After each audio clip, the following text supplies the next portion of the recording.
increasingly powerful science. Eugenics flourished, mutated, and went out of control when it got to the United States. And the irony is that the eugenics movement in the United States, which certainly descended directly from Galton, had the great advantage of having a lot of money, a huge amount of money. Some of that money was used to establish the Eugenics Records Office, ran by the infamous Charles Davenport. In order to defend the health and purity of the white race, Davenport and his followers sought to identify those classes and those races in America whom they considered genetically unfit. Identified and monitored, the scientists would then take control of their lives and their fertility. Once you were identified as a certain class, it meant what school you could go to, what cemetery you could be buried in, where you could live. It was a matter of life and death. Marriage laws were established in dozens of states around the United States, saying that people could not marry outside of their group. Blacks could not marry whites, Indians could not marry blacks. In Virginia, if you married the wrong person, meaning interracial marriage, they would unmarry you. They would invalidate your marriage. 27 states passed eugenics marriage laws, and the eugenicists spread their message using the new medium of cinema.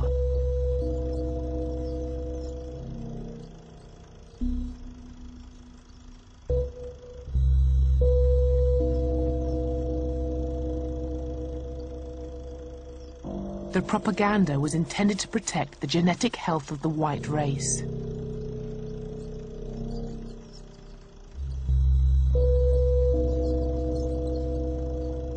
This would be achieved by eradicating those deemed unworthy through forced mass sterilization. They went about methodically tracking ancestry and targeting bloodlines for extinction. That's eugenics, the effort to create a white, master, blonde, blue-eyed master race by wiping out other bloodlines until they were left only with themselves and people who resembled themselves. And what's important here is that these people thought they were saving humanity. These people thought they were liberals. They were reformers. Eugenics was a worldwide movement. In Sweden, an official program forcibly sterilized 60,000 people, mental patients and members of the ethnic minorities. In Britain, the Eugenics Society received widespread support from across the political spectrum.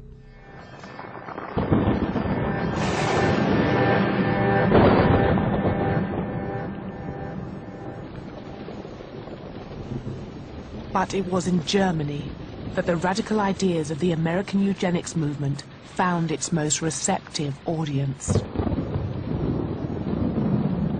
Anything connected to America would seem to be modern, progressive, scientific, democratic, reasonable, so it must be good. America was the future, the force of the future.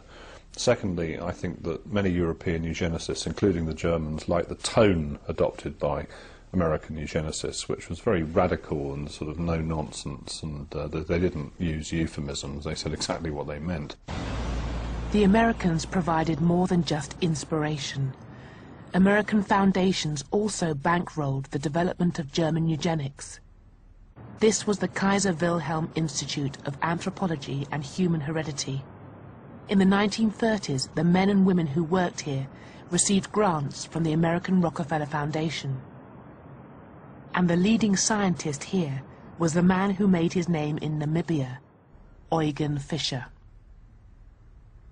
Under the Nazis, Fischer was empowered to sterilize the racially mixed people of Germany's Rhineland, 400 of them, all children. The majority of those sterilized by the Nazis before 1939, however, were the mentally ill. But when the Nazis began their war, they abandoned sterilization in favor of adult euthanasia, the Nazi euphemism for murder. The victims of this program were amongst the first people gassed by the Nazis, but the program wasn't restricted to the mentally ill.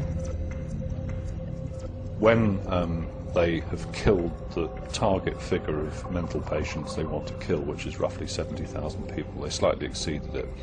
So the first thing they do then is to contact the SS, who have large numbers of what they deem to be sick concentration camp prisoners. In other words, people who might have wear glasses, or be myopic, or have a wooden leg or something. So they want them out of the way. So these people oblige, and they take 15 or 20,000 people from the concentration camps and kill them on behalf of the SS. It's a bit like sort of contract work.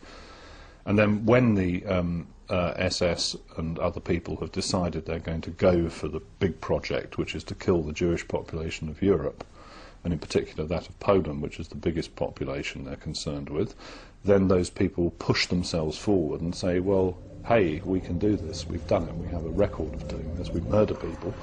And they become the core personnel in all the big extermination camps. These killing centres were the second network of concentration camps and death camps in German history. And the experts in eugenics, or race hygiene as the Germans called it, were involved not just in their day-to-day running, but also in the highest levels of planning. It's worth reminding ourselves that the Wannsee Conference, which was the one that set up the plan for the final solution, almost half the people around that table had doctorates, PhDs, in race hygiene, or genetics, as we'd say today. So there really is a genuine link between the Galtonian agenda and the horrors which happened in Germany. The German experts in race hygiene who assembled here at the Wannsee Villa outside Berlin dreamed of racial genocide, just like their spiritual predecessors, the race scientists and the social Darwinists of the Age of Empire.